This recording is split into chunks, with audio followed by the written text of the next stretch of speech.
Hey, this is Stephen Curry from the Golden State Warriors, number 30. You listen to Drive Time Sports on KOAL 750 AM.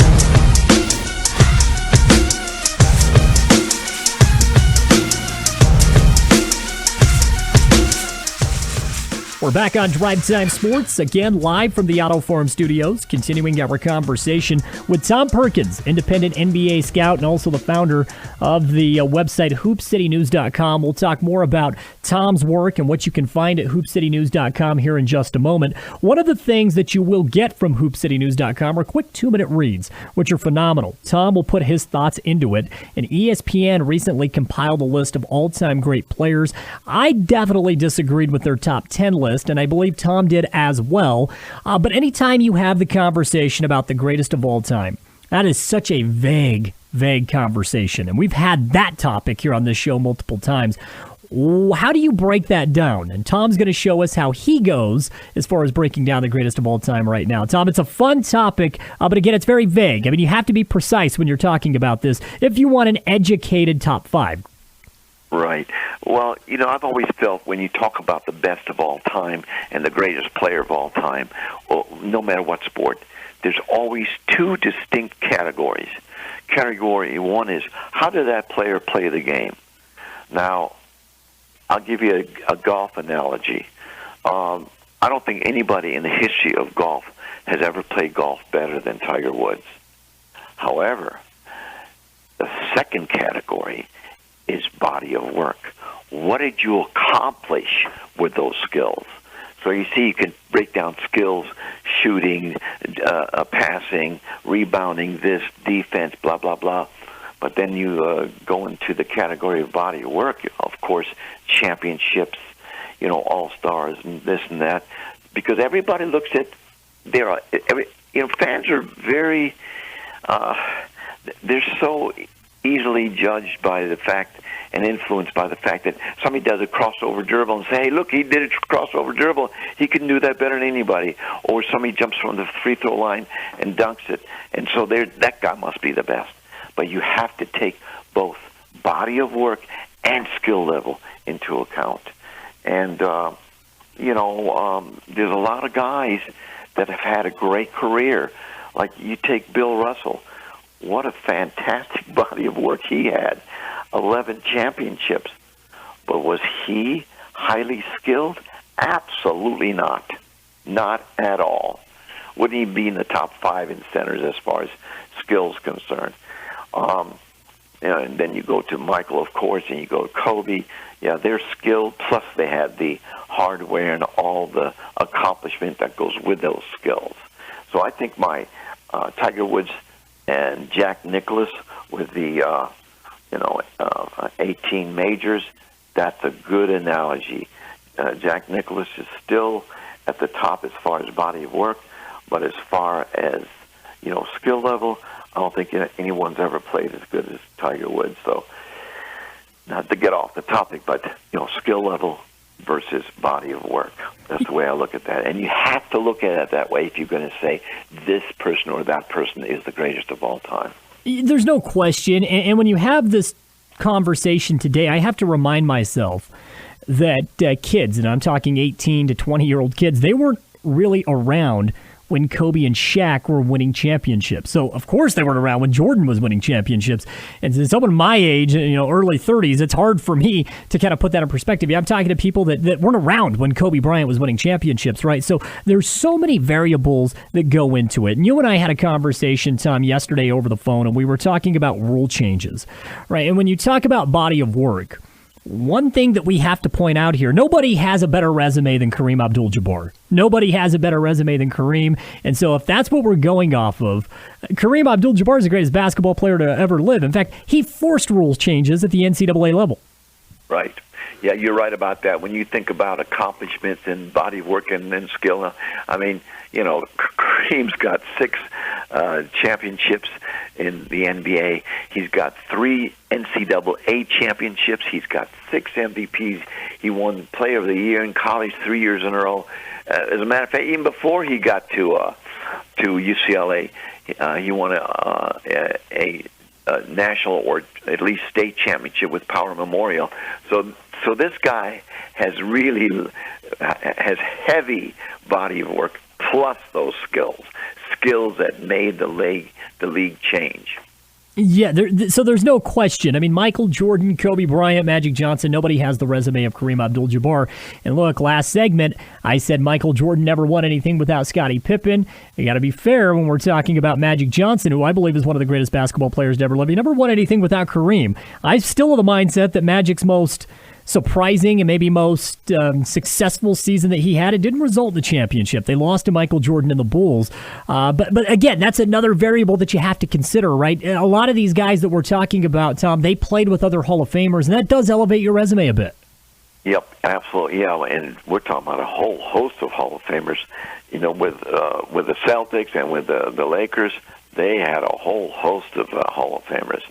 I mean, you know, you take the Celtics with Kevin McHale and Robert Parrish, and they had a bunch of Hall of Famers, whereas legitimately Michael had one. 1, 2, if you want to count Rodman. I mean, there's a Hall of Famer for the second three-peat. Right. I would say, Rodman is definitely a Hall of Famer. Well, he is a Hall of Famer. He is a Hall of Famer, correct, yeah. Yeah, so, but again, I mean, those types of players, they elevate the level of your play too, right? Being around Hall of Fame talent makes you that much better. Right, absolutely. Because, when people are trying to accomplish something, basketball really is a team game, and you really need to depend on other people. Like, depending on anything from John Paxson to the shooting of Steve Kerr in that last couple of championships. So they have to rely on other people because you really can't do it on your own. You can be the major factor, but you can't do it all on your own not for 48 minutes.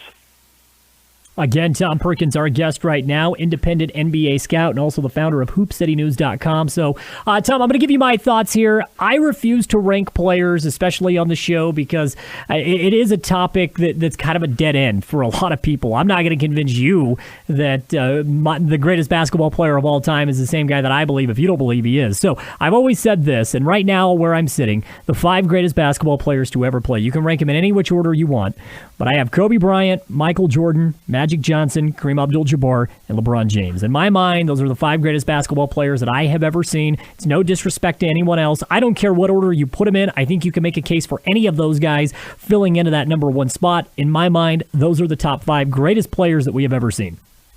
I would definitely agree, but I would go one step further. I would say Michael Jordan, number 2, Kareem Abdul-Jabbar, number 3, Kobe Bryant, number 4, Magic Johnson, and then number 5, LeBron James. Now, by the way, that's interesting because I read a report today that Paul Pierce said that LeBron would never belong in the top 5 ever. So that's interesting. And like I said, it's no disrespect to any of those guys. If you say someone's a top 5 greatest player to ever play the game of basketball, my God, that's a pretty good compliment. Yeah, absolutely. Yeah, for sure. I wouldn't mind that compliment. No. Tom, I got to ask you this, with you being an independent NBA scout. Most recently, you had to scout teams that had LeBron James. You had to scout teams that had Kobe Bryant. What was that like? And what were some of the things that you made note when these guys were on the court, specifically in their prime when you were a scout, scouting out these squads? Well, it's always interesting to see when one of those guys made a bad play, or when somebody on their team made a bad play and they call a timeout and they go back into the sideline to talk about it, to see what kind of attitude they have. I mean, you could just see the fire. You could see the fire coming out of Kobe's nose when someone screwed up.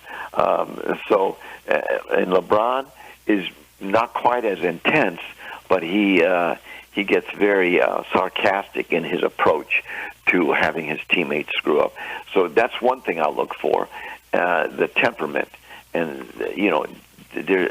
with Michael and Kobe, there is not another player besides those two that had the intensity of really, really being pissed off if one of their teammates made a mistake. So It's that was the interesting part of scouting those teams with those guys on it, and to see how they elevated their teammates' play. People always talk about how Michael elevated his teammates' play, but so did Kobe. Kobe did a lot of things for Derek Fisher, and that worked out fine. And obviously Derek Fisher's got 5 rings, so. It's always interesting to see how they react to adversity, because everybody can go ahead and be fine and high-fiving it when everything's going right, but when there's adversity, what do you do then? Yeah, one of the quotes that I love from Larry Bird, and I don't have the quote in front of me, so I'm going to paraphrase here, but he essentially said, it was asked, Kobe or LeBron, and he said, if I want to win a championship, I'm going to take Kobe. If I want to have fun, I'm going to take LeBron. Yep. That's that tells me something right there, because Larry Bird was a guy that was all about winning, right? And here's a guy that has been a mainstay in the NBA. If it wasn't a player, it was a coach or it was a general manager. And so for Larry Bird to come out and say something like that, I think it speaks volumes, and it also really connects to what you just said. Yep, absolutely. Well, Larry Bird was smart enough to know who would take him to the promised land, and he's right. It's probably a bit more fun to play with LeBron because, first of all, he's such a great passer, and he makes the game fun. But Kobe and Michael say, let's get let's get the winning done, and that's the thing that I'm playing for, not to have fun. Tom Perkins, again, our guest right now. Tom, I thoroughly enjoyed the conversation off of the last couple of segments. I have talked about hoopcitynews.com, but I'm going to give you the time now to let the listeners know where they can find out more about your work, and also visiting hoopcitynews.com. Yeah, well, we started this thing as a blog for, about 14 years ago. And we turned it into a website because more and more people wanted to read my articles.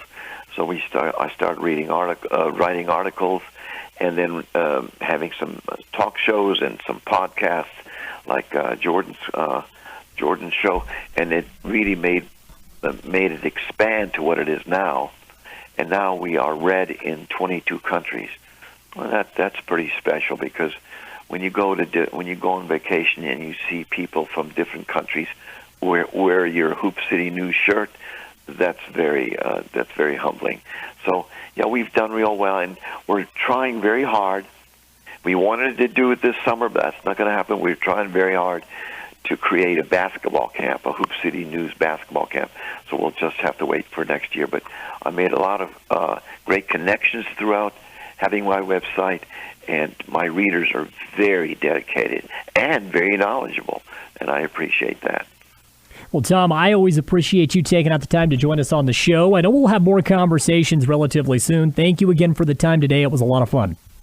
It was my pleasure, Jordan, and I congratulate you on your newborn child. They just came in the world. I imagine as you were driving your wife to the hospital, you were reading some kind of sporting news thing or something, right? Always. Yes, absolutely. In fact, we watched The Last Dance in the hospital, so there you go. Oh, that's great. All right, listen, you take care, and it was my pleasure being on your show. Tom Perkins again joining us here on Drive Time Sports. Fun conversation over the last couple of segments.